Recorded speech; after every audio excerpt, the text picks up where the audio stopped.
Pour moi, l'art et la créativité, c'est difficile de dire qu'est-ce que c'est. Hein? Comme je disais tout à l'heure, comme je pensais tout à l'heure, on peut faire quelque chose pour savoir c'est quoi. J'en ai aucune idée. Mais pour moi, comment je me sens quand je fais de l'art et de la créativité, c'est-à-dire où la créativité est en action, c'est quand je me sens bien, quand je joue. Donc, c'est le jeu. C'est libérant, il faut être libre pour le faire et c'est libérateur en même temps. Donc, ça a beaucoup à faire avec moi, pour moi, avec la liberté et le côté ludique de faire une activité pour rien. Parce que l'art, finalement, c'est pas quelque chose de vraiment utile, mais à mon avis, ça prend ça dans une civilisation. C'est-tu bien dit, ça?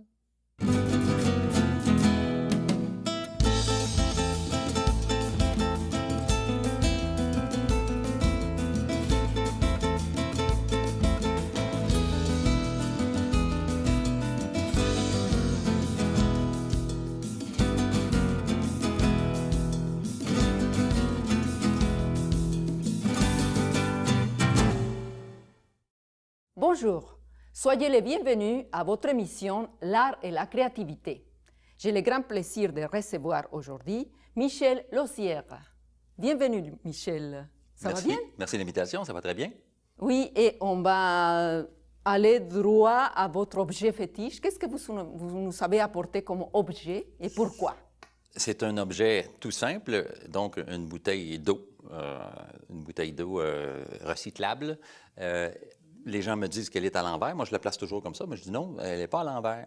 Pour moi, je suis habitué de voir les choses un peu d'angles différents, les virer à l'envers pour voir tout ce qu'on peut faire avec. Et puis, c'est avec un petit X-Acto pour la transformer. Donc, c'est une illustration de ma manière d'avoir les choses. C'est pas une performance comme telle, mais je pense que c'est une belle image. Tout à fait. J'en dis pas plus. Ça vous présente, ça vous donne une idée de qui est mon invité là. Oui, Michel, vous êtes né à Drummondville. Drummondville, oui. N'est-ce pas? Et puis, je ne sais pas comment vous décrire parce que vous savez tellement des choses. Vous êtes un performeur, inventeur, vous êtes un humoriste, vous êtes un musicien aussi, on peut dire. Là. Vous écrivez aussi, donc je peux dire écrivain aussi, peintre aussi. Vous savez beaucoup de choses.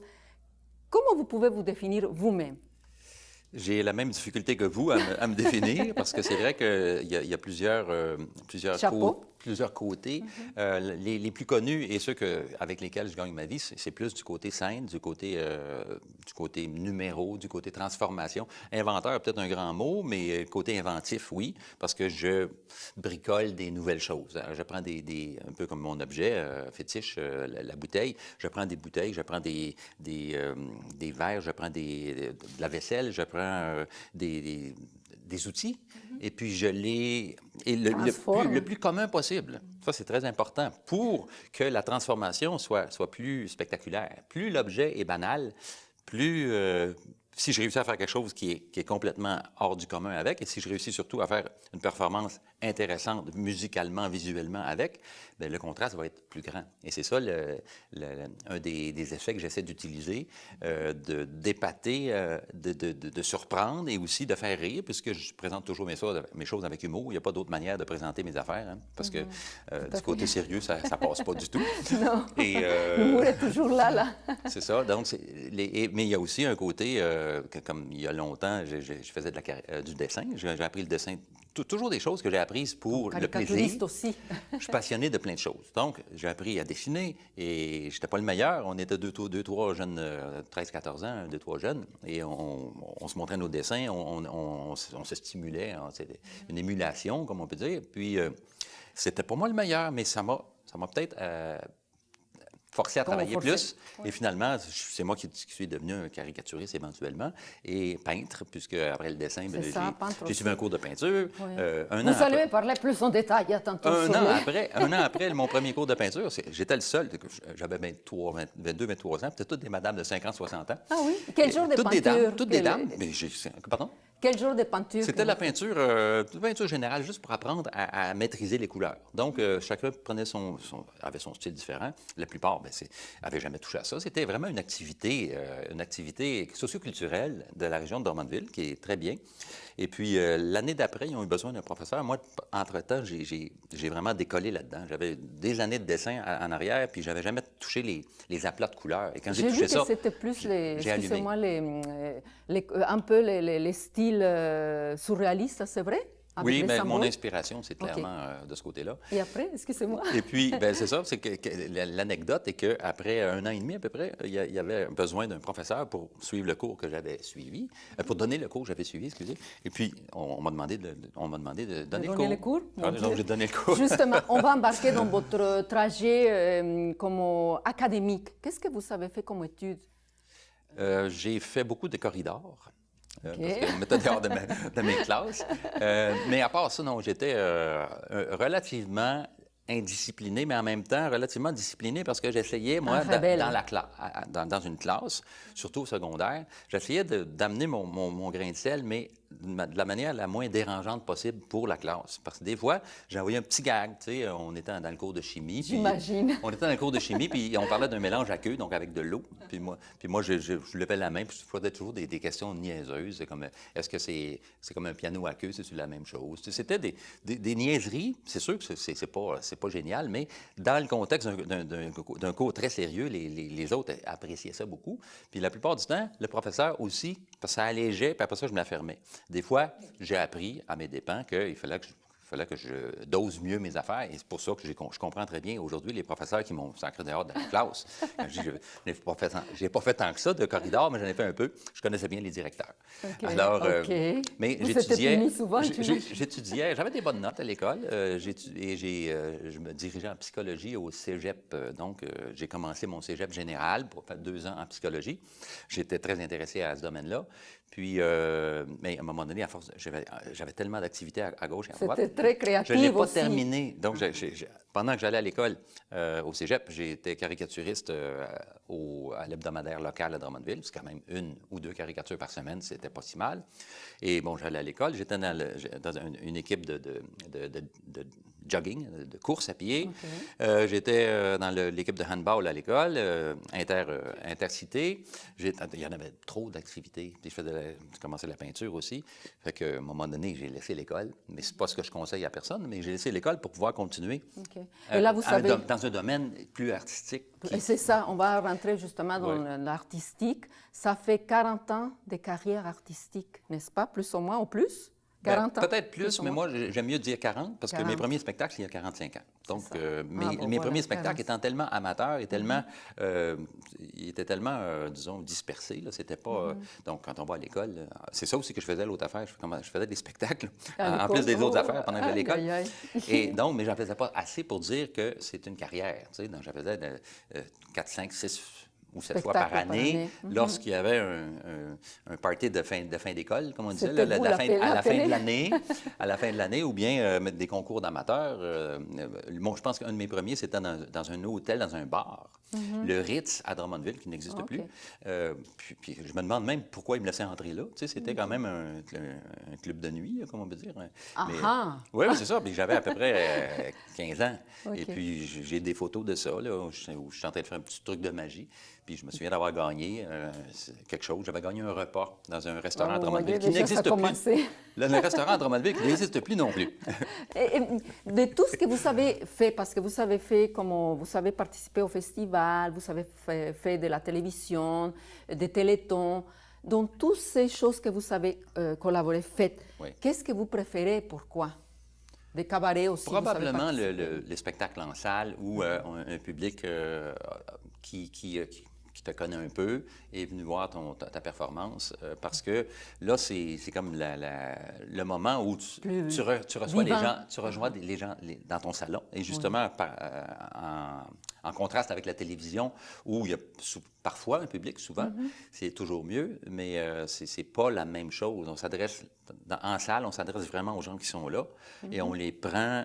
on les amène, on a plus le temps de les amener dans notre monde. Je ne veux pas dire que le spectacle ne sera pas bien rythmé ou qu'il n'y aura pas une bonne dynamique, mais c'est pas du tout la même chose de prendre de se présenter à un public dans 5 minutes Non, à c'est ça. Tokyo ou à Dubaï. Boum! Puis là, c'est 4-5 minutes, ces gens-là t'ont peut-être jamais vu. Il faut que tu les accroches, il faut que tu les gardes. Et puis, il faut que tu C'est montes, ça, il faut que tu fasses accrocher boum. l'attention, oui. Tandis que lorsque tu fais un spectacle plus complet, d'abord, tu présentes beaucoup plus quelque chose, un éventail plus large de ce que tu peux faire. Donc, et tu as aussi un contact plus intime. Une participation plus interactive. C'est ça que j'ai remarqué, que vous savez, vous faites participer le public beaucoup. Pourquoi ces échanges, c'est important pour vous, là?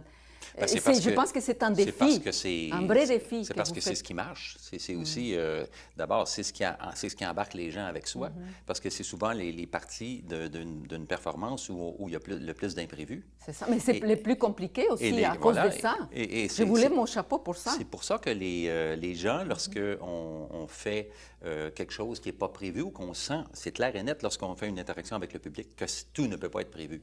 Et c'est clair et net aussi dans mon cas que ce n'est pas quelqu'un avec qui je me suis arrangé, parce qu'il y en a souvent plusieurs.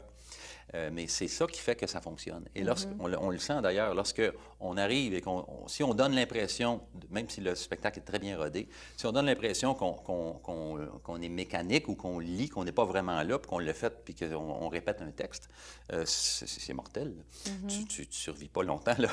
C'est très important qu'à chaque fois, même si tu sais où tu t'en vas, tu laisses la place à la spontanéité. À l'improvisation. S'il arrive quelque chose, il y a une lumière qui brûle, il y a quelque chose qui arrive, il y a un bruit inusité, ça arrive toujours. Quelqu'un qui arrive en retard, bien ça, il y a toujours des gags, des gags un peu canés là, pour ça, là, mais tout l'imprévu fait le vivant d'un spectacle. Et c'est ce qui fait que les gens embarquent. Mais ce que je trouve formidable, c'est que vous pouvez atteindre avec vos spectacles toutes sortes de monde, toutes couches sociales. Vous êtes allé à Monaco, vous avez gagné un prix spécial, on vous a décerné un prix pour le Festival international de Monaco. Oui, en fait, c'est la seule fois que j'ai fait un spectacle de cirque. Parce que c'est sûr que j'utilise plusieurs disciplines qui viennent du cirque un peu, là, ou qu'on voit communément dans les cirques, comme la jonglerie, l'acrobatie étaient mes premiers amours sur scène. C'était ma spécialité, entre guillemets. Et puis, donc, ça vient un peu du cirque, et puis c'est un peu parent. Mais la seule fois où j'ai fait un spectacle de cirque, c'est au Festival de Monte-Carlo, où j'avais eu le prix décerné par Radio Monte-Carlo pour... Et le prince était là, j'imagine, toute la royauté, non? Oui, bien sûr. Imaginez-vous, donc, oui, vous savez... Le prince Régnier était là, puis on était là, on le regardait, puis il n'était pas fort dans ce temps 2001. et puis, des fois, il était comme ça, puis il cognait des clous, tu sais, il y avait quelqu'un qui le réveillait. Pas pendant mon numéro, par exemple. C'est ça, il faut spécifier ça, là. Donc, c'est ça, je reviens à ça, que vous atteignez toutes sortes de publics, donc c'est tellement vivant, c'est tellement tout ce que vous faites. C'est coloré, c'est vrai que c'est vivant, c'est coloré, puis j'essaie aussi que ça ait plusieurs niveaux. Par exemple, il ne faut pas avoir peur, des fois, de donner l'impression que c'est un peu nono au début, tu sais. Il ne faut pas avoir peur non plus de ne pas tout montrer tout de suite. Oui, l'homme cloche et puis l'homme orchestre. On m'a souvent dit, en fait, que j'étais comme un clown. Ça, c'était en Allemagne qu'il y avait dit ça. Les commentaires dans un journal. Ils disaient c'est un clown qui est intéressant parce qu'il n'y a pas de Honneur-Rotenase. Okay. Hein, sans nez rouge. Okay. Et c'est ça qui est intéressant, parce qu'il y a l'aide d'un comptable. Mais ça ajoute à la surprise lorsqu'on le voit faire ces choses, et puis là, il nous surprend. Donc, moi, c'est pour ça que si on me demande est-ce que tu es un clown, dans le sens très large, je dirais oui, mais dans le sens plus... mais j'ai vraiment pas de nez et des gros souliers. Puis pour moi, ce serait un handicap, parce que plus le contraste est grand entre ce que tu fais, de ce que tu as l'air au départ, puis ce que tu fais, bien, c'est là qu'il y a ça ne marche pas, là. Tout à fait. Il y a tellement de numéros, Michel, que vous avez accomplis. Comment vous les préparez? Combien de temps ça vous prend? C'est fantastique. L'homme ballon, l'homme orchestre, je vous lève mon chapeau aussi. C'est fantastique ce que vous faites. C'est incroyable. Bien, le temps c'est difficile à calculer le temps que ça prend pour faire un numéro. Parce que c'est souvent des disciplines que j'ai développées parce que j'aimais ça. Évidemment, par passion. Parce que si j'avais décidé de faire un numéro d'homme-orchestre et j'avais dû, pour faire le numéro d'orchestre, apprendre à jouer de la guitare et apprendre un peu à faire de la batterie, du rythme et tout ça, et la complexité des 3-4 choses que je fais en même temps, le numéro m'aurait pris beaucoup trop de temps. Oui. C'est parce que j'avais développé avant j'avais une passion pour la musique, puis le seul instrument dont je suis capable de jouer un peu, je ne suis pas un grand guitariste, mais au moins c'est la guitare. Et puis, étant donné que je suis pas assez bon pour jouer sérieusement, je ne suis pas de calibre international. Mais quand même, Non, mais je trouve ma manière à moi d'être le meilleur. Tous les instruments que vous inventez aussi. J'en fais un autre instrument pour lequel j'ai une virtuosité qui est unique, puisque je suis le seul qui en joue. Alors, je suis le meilleur. Je suis aussi le pire, mais ça, on n'en parle pas. Cher public, on pourrait rester longtemps à parler à Michel, mais il faut aller en pause et puis ne partez pas parce qu'on va revenir avec la prestation de Michel.